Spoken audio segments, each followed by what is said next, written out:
Assalamualaikum warahmatullahi wabarakatuh. Perkenalkan, nama saya Arzuna Febriana, NIM akhir 70. Saya Dina Jatuh Febriana, NIM akhir 37. Sebelumnya kami dari mahasiswa semester 3 Universitas Bangun Nusantara Sukoharjo. Di sini saya akan memenuhi tugas dari Pak Purwanto, yaitu perencanaan bisnis terhadap UMKM usaha yang telah berizin. Di sini saya sudah bersama Ibu, boleh perkenalkan diri? Nama saya Ibu Malsa, selaku penanggung jawab apotek dari Apotek Gunadora yang beralamatkan di Jalan Kyai Mojo, RT 3 RW 6 Bulu Sulur, Gedung Sono, Wonogiri. Ya, baik. Langsung saja ke pertanyaannya. Sejak kapan apotek ini berdiri dan siapa pendirinya? Apotek ini berdiri sejak Februari tahun 2007. Untuk pendirinya, pemilik sarana apotek Ibu Sularsi, niku ibunya apoteker kita, Ibu Duna. Bentuk badan usaha yang digunakan itu berupa perorangan, CV atau PT? Perorangan ya Mbak. Oh, berarti ini punya sendiri ya, punya Ibu Duna. Lalu selanjutnya, dari mana sumber modal awal pendirian apotek? Kalau dulu sumber modalnya mandiri ya, dari Bu Sularsi sendiri. Jadi modal mandiri, modal usaha punyanya sendiri. Lalu biaya operasional terbesar apa yang dikeluarkan setiap bulan? Kalau apotek itu nomor satu pasti tetap inkaso, pembayaran tentang administrasi obat kita sehari-hari yang perlu dibeli. Nomor dua paling cuma listrik sama koran itu masih ringan. Selanjutnya, siapa target pasar utama dalam apotek ini? Karena kita letaknya di desa ya Mbak, ya pasti cuma warga sekitar, tapi kita lihat juga momentum.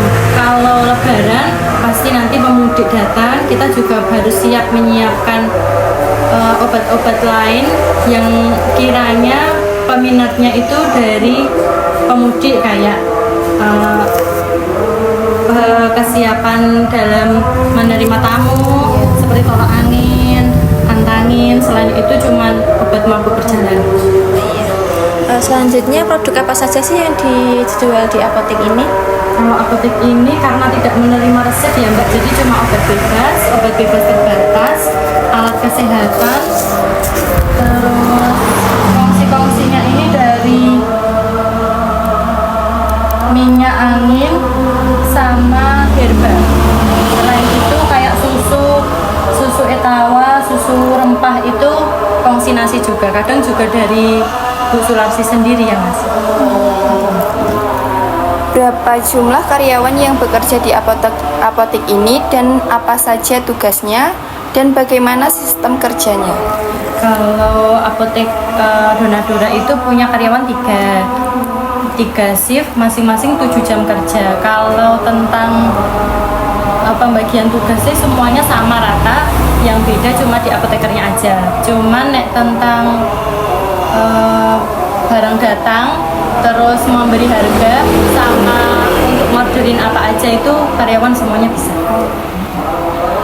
Lalu layanan apa saja yang ditawarkan selain penjualan obat seperti konsultasi apoteker atau cek kesehatan dan lain-lain? Kalau di sini nggak ada layanan antar, jadi cuma cek kesehatan ringan aja seperti tensi, gula, asam urat, sama kolesterol. Kalau tadi suami dikasih apoteker, dia karena apoteker kita jarang, jadi mungkin suami dikasihnya hanya ada kalau Bu Dona sedang dibuka.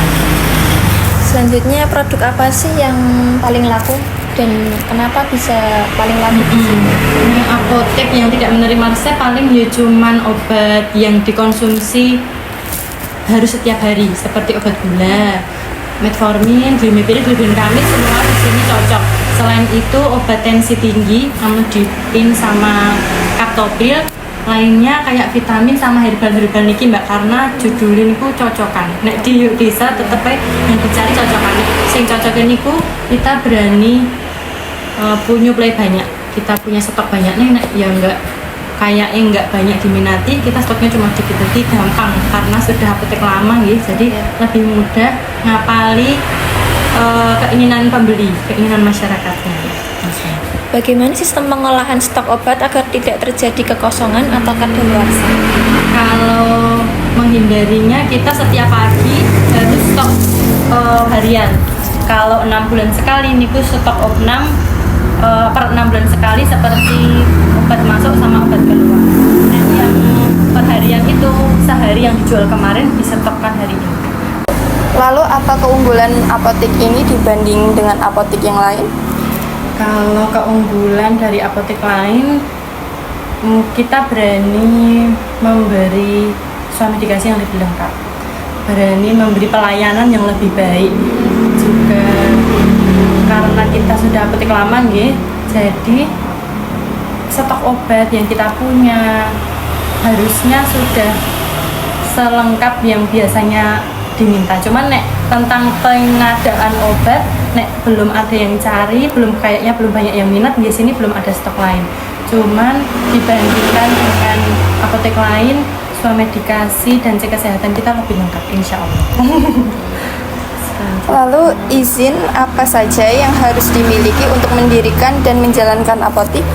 Kalau izin apotek itu nanti ada NIB, nomor induk bangunan, SIA, surat izin apotek, sama SIPA, surat izin praktek apoteker, sama nomor STRTTK untuk asisten apoteker. Oh iya. Kendala apa yang dihadapi dalam pengurusan perizinan usaha apotek? Administrasi apotek ya Mbak, seperti perpanjangan izin apotek, kelengkapan syarat dan standar di apotek. Kemarin kita ada yang salah tentang pengukuran termometer suhu ruang yang jarang kita isi karena bolong-bolong, termometer suhu kulkas, ukuran peletakan apar, pemusnahan obat ED. Selanjutnya, resiko terbesar apa yang dihadapi dalam menghadapi usaha apotek? Resiko Manajemen stok obat. Takutnya kalau kadaluarsa, tapi kita punya perencanaan sendiri. Jika obat itu sudah mendekati 6 bulan tahun kadaluarsanya, kita taruh di depan biar mempermudah karyawan untuk nyepet nih lakunya, jadi ditawarkan. Atau kalau bisa diretur, kita retur. Cuman ada beberapa obat yang nggak bisa diretur ya Mbak, seperti obat tablet, obat yang udah harus yang penjualannya per box. Jadi kan harus buka dulu boxnya, itu udah nggak bisa diretur. Cuman kalau sirup, vitamin yang masih segel, balsem sama krim yang masih bisa kita retur, pasti kita retur sebelum 6 bulan masa expirednya. Lalu bagaimana cara mengatasi resiko tersebut? Kalau untuk obat yang kadaluarsa tadi, kita temuinnya saat stok obat setiap pagi. Kalau yang stok opnam 6 bulan sekali itu kalau ketemu, tapi yang sering ditemukan di pagi hari. Jadi stok obat pagi hari itu wajib untuk kami. Setelah itu meminimalkan order obat yang kurang diminati pasien, update peraturan perizinan apotek yang lebih jelas, yang harus kita punya dan yang harus nggak punya. Kayak terakhir kemarin Abotil, kita harus buang 4 pieces karena ternyata sudah nggak boleh dijual beli. Terus konsentrasi lebih jeli dan teliti dalam pelayanan lagi. Lalu apakah ada rencana pengembangan usaha di masa depan seperti pelayanan online? Kalau saat ini kami fokus dalam mengembangkan apotek yang sudah ada dulu, melengkapi yang kurang, sama memperbaiki perizinan dan lain-lain. Baik, mungkin itu saja Mbak. Terima kasih sudah membantu kami memenuhi tugas kami wawancara. Semoga usaha ini depannya menjadi lebih baik, lebih berkembang lagi. Mungkin itu saja. Terima kasih. Kami